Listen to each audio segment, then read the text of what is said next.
Hello and welcome to another episode of the No Bullshit Property Podcast, brought to you by CERT Property. I'm Howard. And I'm Paul. And this month we are joined by two very special guests. We have Kiera and Aimie from the Feel Good Club.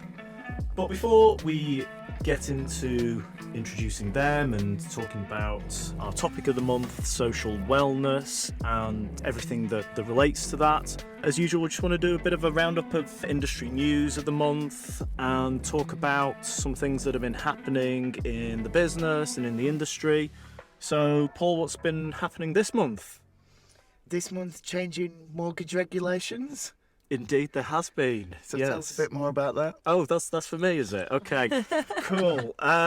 So yeah, there's been a change. Actually, it's not happened yet. It happens the 1st of August. The government has actually announced that mortgage lenders should remove the affordability test for mortgages, which is obviously a bit of a freeing up of the mortgage market, probably in relation to increasing interest rates and the difficulty people may be facing with proving affordability. So I think that's a great idea. Sorry to jump in. I know this is your bit you of know, podcast. I haven't been introduced yet. Like I know, but I'm just going to jump in because I think that's a great idea because I find it so difficult to work out when I was renting. I'd been paying rent since I was 18 years old. And the lender that I was speaking to wanted me to prove all of these different things. I'm like, is that not proof enough that I've spent the last 10 years of my life paying rent to somebody? Surely I can afford this mortgage, which is far cheaper than my rent. So I think that's great. It is. And It's got the feel good tick of approval. It has. Yeah, thank Pink you, tick. government. But that's something that we'll be covering on a later episode, where we're going to talk a bit more in detail about the mortgage market and the challenges with it, because it's quite dysfunctional, it's quite broken, and this is a positive step to help with freeing up the mortgage market, but there's a lot more challenges to address there. So yeah, topic for a later episode. I feel like I'm always plugging later episodes, but I absolutely am. Before we get started with this episode, just a quick reminder to check out certproperty.co.uk, where you can find the latest UK property news, downloadable industry guides, and much more to help you on your investment journey. So check it out. So, Paul, do you want to introduce our special guests who've already chipped in and said their piece? But, Always. Should probably introduce them. Well, I'll do my my warm-up to them first. Warm up, go on. So, as Howard mentioned, July is Social Wellness Month. So that revolves around the concept of self-love and nurturing relationships. So some stats for you here. According to National Today, it's a month to meet new people, bond with others, and build satisfying relationships. I should probably get out. Strong social relationships have a lasting impact on physical health, and today's guests are two wives on a mission to make people feel good and support them in becoming their best and happiest self. So Kiera and Aimie Lawlor-Skillen set up Manchester's first wellbeing café and event space, the Feel Good Club, during the pandemic, and have since built a community. At the time of recording now, they're at 328,000 followers. 29. Okay, 29. Overnight. Don't worry about it. It's been overnight. Because I got one extra. And they're spreading, encouraging and sharing positivity across the globe via social media. It's hard to not have heard Feel Good Club, especially if you're from Manchester, and especially if you lived through lockdown in Manchester, because you became quite the destination. You've taken over billboards across the city and the country, making appearances in London and reminding people to look after their mental health at what was an extremely lonely time for many. So welcome, girls. Well, that's a really nice introduction. Yeah. Thank you very I much. practiced that. That's Double you lovely. up on Thank you. calf. Who says calf? It's a cafe. He's relatable, Howard. Sorry. Right, extenders. Go for cat. Anyway. Anyway, Thank you, Paul. That was beautiful. Thank you for having us. You are welcome. Yeah, beautiful. Welcome on board. So, with the topic of the month being social wellness and, building communities is something that's important to us, important to you guys as well. I think, first off, I'd like to, probably tell us your journey, a little bit about that. Where did Feel Good Club start? What was the motivation behind it? And where's it going? Yeah, so Feel Good Club, the actual really, really early idea of it came in like 2015, didn't it? So started off, I was suffering from an eating disorder and needed something positive to focus on because I was going in and out of recovery and I just wasn't kind of moving forward. I was always going out and then going straight back into kind of dark times. So my mental health was in a really bad place. So I decided to start Feel Good Club. The name just came to me. Sat on the floor actually thinking, what am I going to do? Not just the floor. See if it was something else.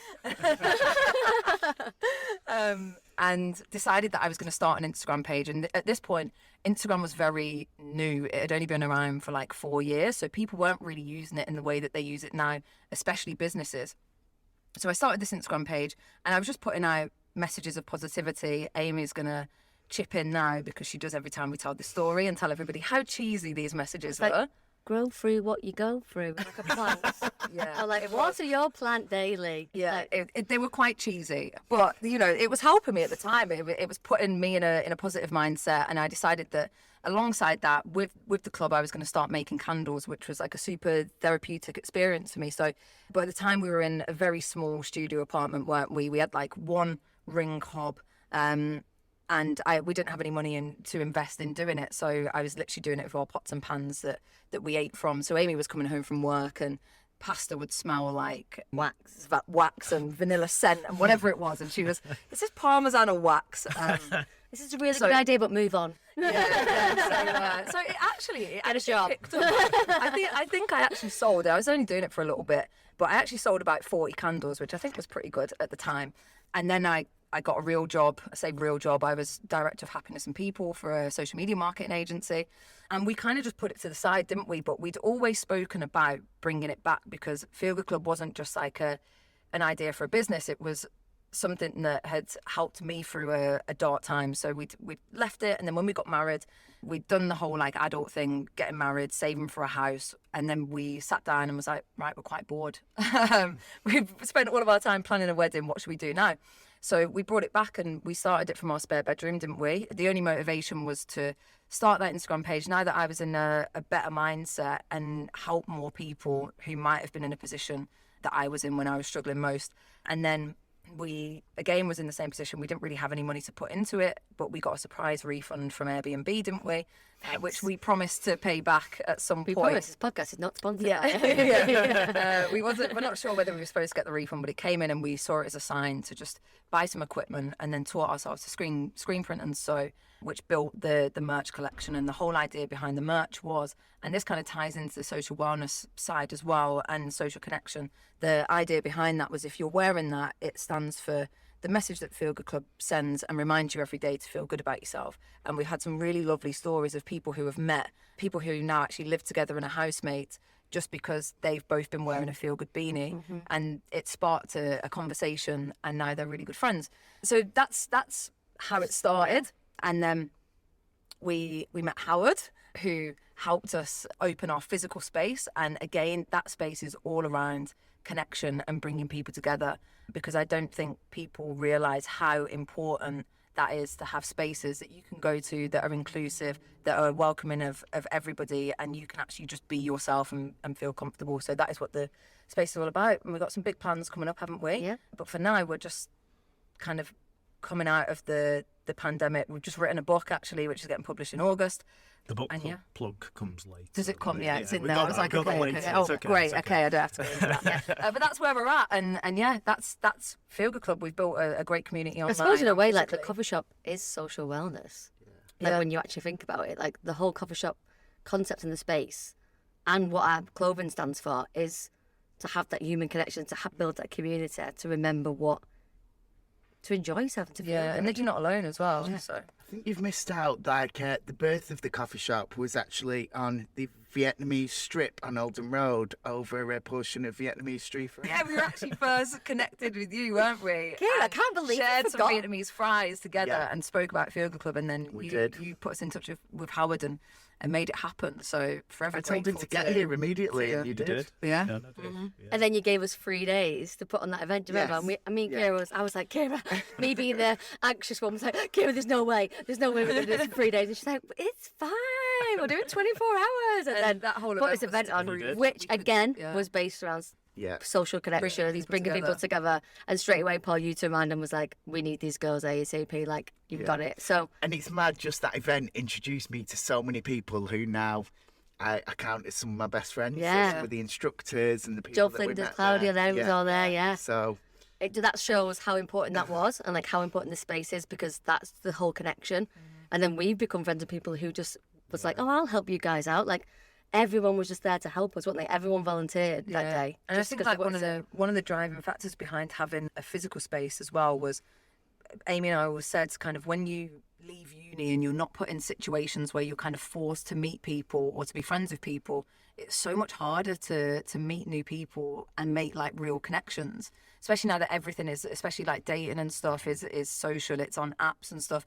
We're missing that like physical social connection, and that was an important thing for us, wasn't it, to bring people into a space where they can meet new people and not feel like odd about it. Like, I feel like you get to that awkward point where you're like, I want to make friends, but you don't know how to do it as an It's a adult. really good point. A friend of mine has just become single at 40, and like her biggest anxiety is going on to Tinder and putting her age, because she's never ever been on apps like that and doesn't know how to meet people like that. And that's what we do now. That's how people meet each other. So it's a really good point. Yeah, I mean, neither of us we've been together for 13 years, so we've never had that experience of dating on apps and stuff, have we? So I guess it's an interesting world. So that leads in nicely to obviously social wellness and talking about like social media and apps. So what is social wellness as a concept? I think social wellness, so I think Paul should be asking that question, being relatable. What is social wellness? What exactly? I don't really know what it is. So I think social wellness is... It's and two I think- parts. Yeah, there's two sides to it now. I think, we're in 21st century with social media and stuff, but social wellness is the quality of relationships that you're building in your life. Because if you think as a human, if you spend every single day alone in your own mind, that's probably going to be a pretty dark place to be in. And if it's not like what are people doing, I want to know what they're doing. But it's been able to make connections with people and all the things that brings to your life. So going out with your friends, going out to pubs or bars or events or to the gym, it's everybody that's around you that you kind of base your... It sounds like I'm plugging the brand, but whoever makes you feel good. Yeah, it You know what I is. mean? That's what it is. Makes you feel And good, that's isn't it? also now in the 21st century, social media as well, because that plays a big part. That plays a big role in everyone's life now.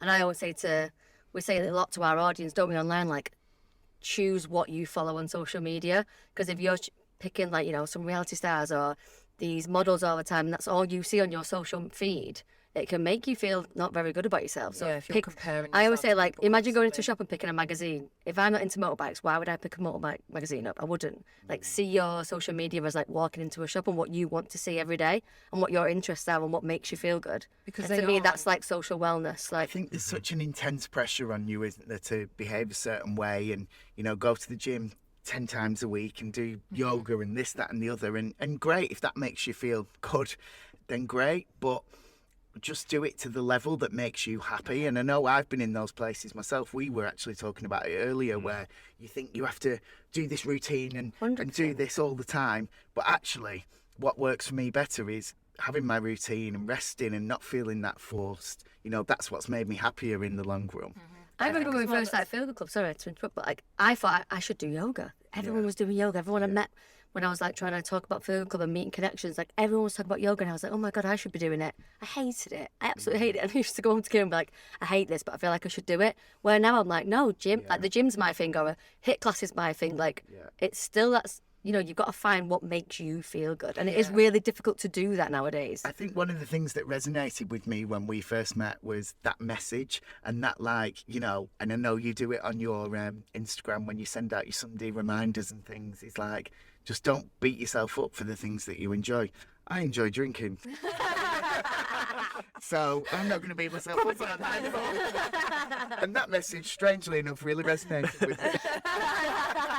But no, the point is, That's going back to kind of the social media and who you're surrounding yourself with in your day-to-day life. is what influences you and what, you know, and that can be a good thing or it can be a bad thing. If people around you or on your social media page are making you feel like shit because you want to go out for a drink, then that's not, that also isn't okay. But it's balance, isn't it? Everything in life is balance, and that needs to come with social connections as well. So we're a property podcast. So pulling this back to property, so one of our two key pillars, the other one being environmental impact, which we talked about last time, is community and building communities. And a lot of what we talked about there is effectively building a community. And for us, it's really important to have that engagement within. We're not just building properties, we want to create communities, authentic ones that, you know, people can feel free and feel comfortable in. How would you suggest we do that as a property company? Like, how do you create a community? I think That's the killer question.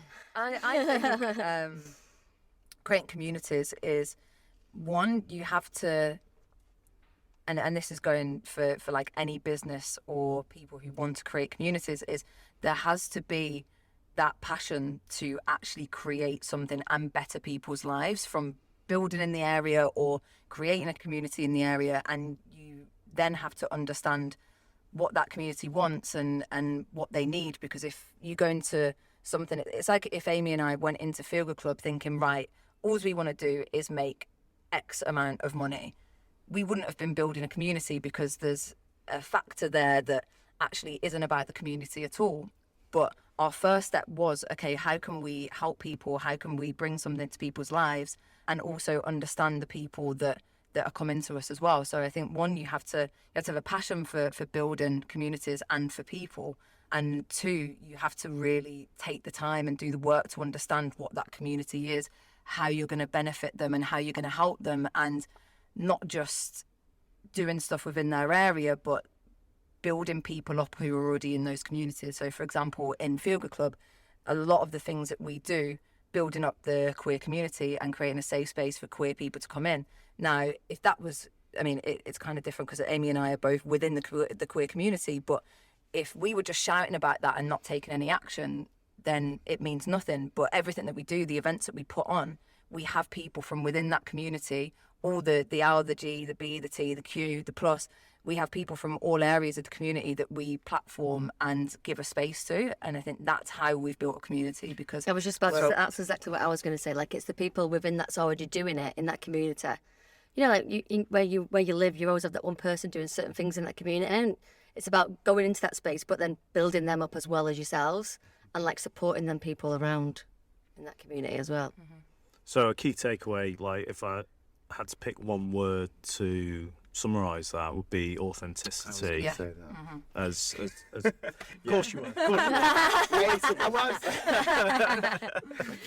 As a means to build a community, it's got to be authentic. Yeah. You've got to mean you've got to mean it. You've got to want to uplift other people and have a positive impact on their lives. But for us, we're often trying to create very diverse communities. You know, we're working on a concept at the moment which is multi-generational community living. You know, within one building which we're trying to create this community in and enable it, we intend to have postgraduates, young professionals, young families, people who are empty nesters, retirees who want to come back to the city, and that's quite a diverse range of people. And for me, a community has to be built on a common thread. And, you know, what you've said there is like you're building a community of quite a diverse range of people. What's the common thread? Like, can you identify a common thread in the community that you're building, that you've built so far between people? I think it's caring for each other. I think that is what it is. Like, people, everybody wants to feel good. Everybody wants that human connection. Everybody wants that space where they can go and feel safe. If they're working, if they're drinking coffee, if they're going on a night out, if they're going on a date, everybody wants that, like, safety net. And I think that as well comes with property. Everybody wants to feel like they're going home, like it's their safety net. And one thing that I was going to say to you as well about building the community is like listening.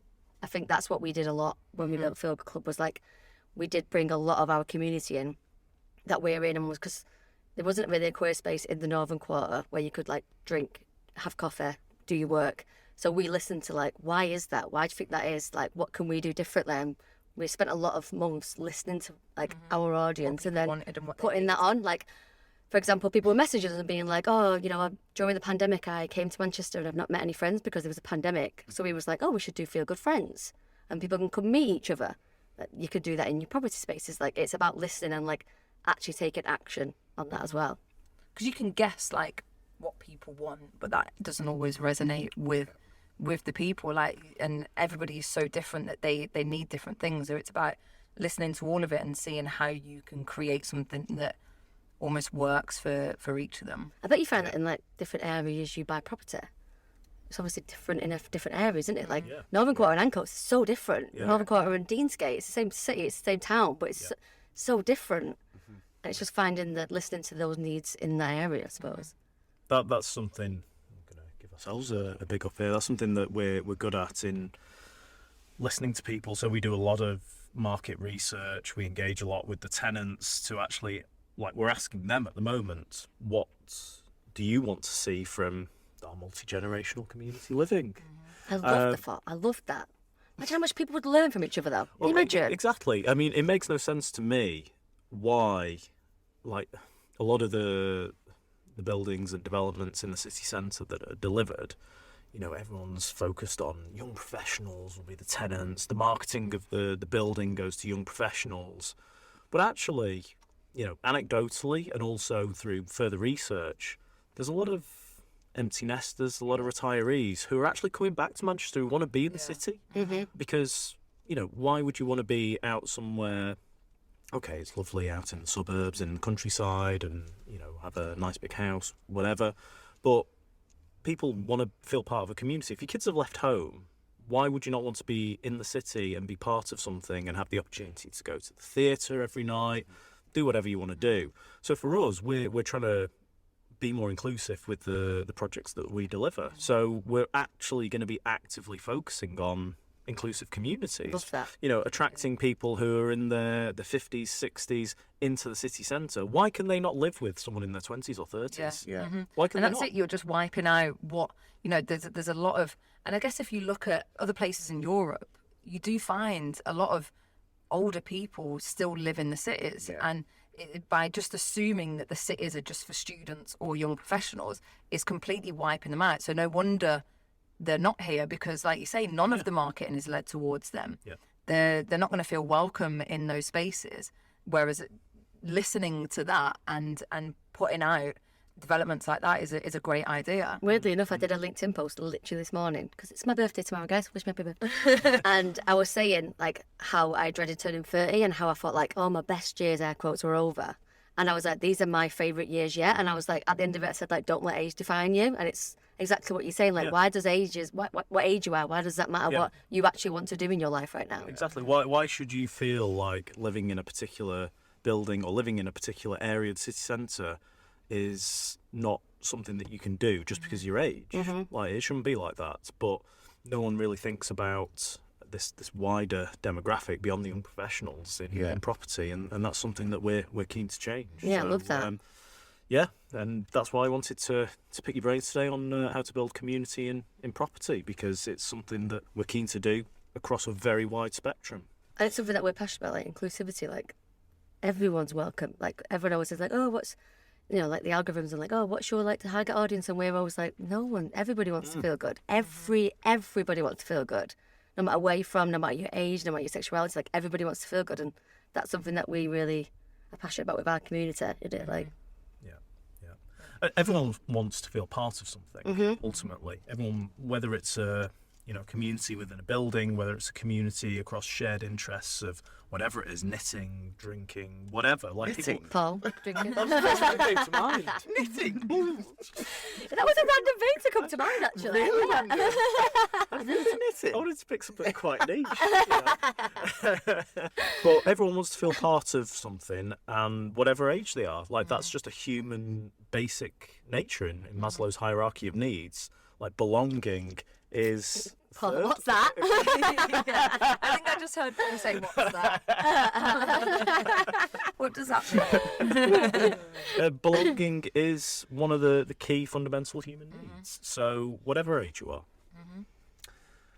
Anyway, Totally agree. yes. No, I think it's really interesting listening to the conversation today because, you know, community and inclusive, they're such buzzwords that everybody's talking about. 100%. And, you know, to hear how you're doing it and you're so aligned, and that's why we have the relationship that we do. Yeah.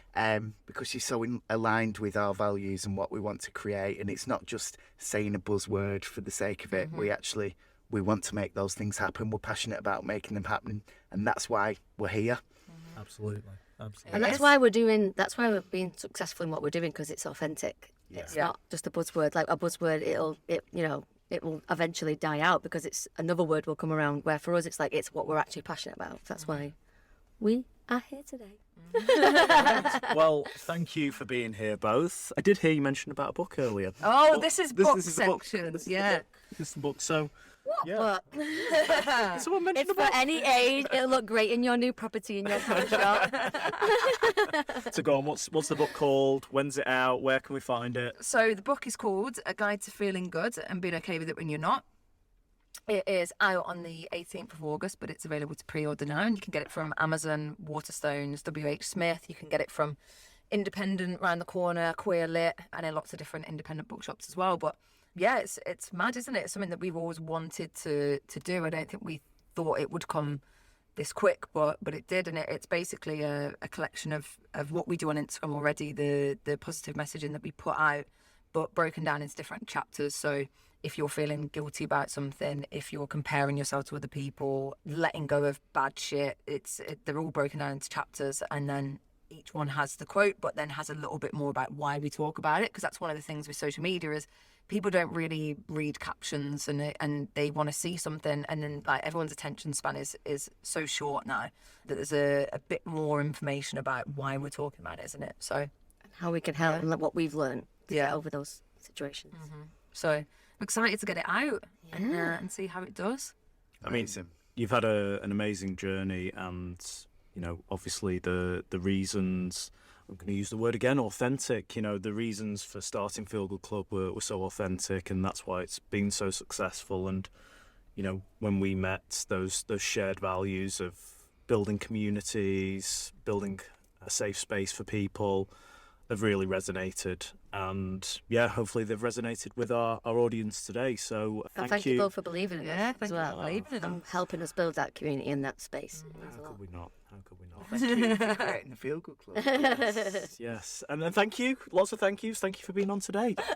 We've got something special for next month. Oh, I'm but- excited. I'm to excited. listen to that one. Yeah, thank you both for being here. Thank today. For having you. us. And Much appreciated it. I'm excited to see this next journey that you're on. Yeah. Excited. Maybe we should move in. Thanks for tuning in to the No Bullshit Property Podcast. We love hearing feedback from our community, so take a screenshot and tag @CERT_property on Instagram to let us know what you think. Remember to keep an eye out on our social channels for an opportunity to submit questions for our property experts, and don't forget to subscribe to the series so you never miss an episode.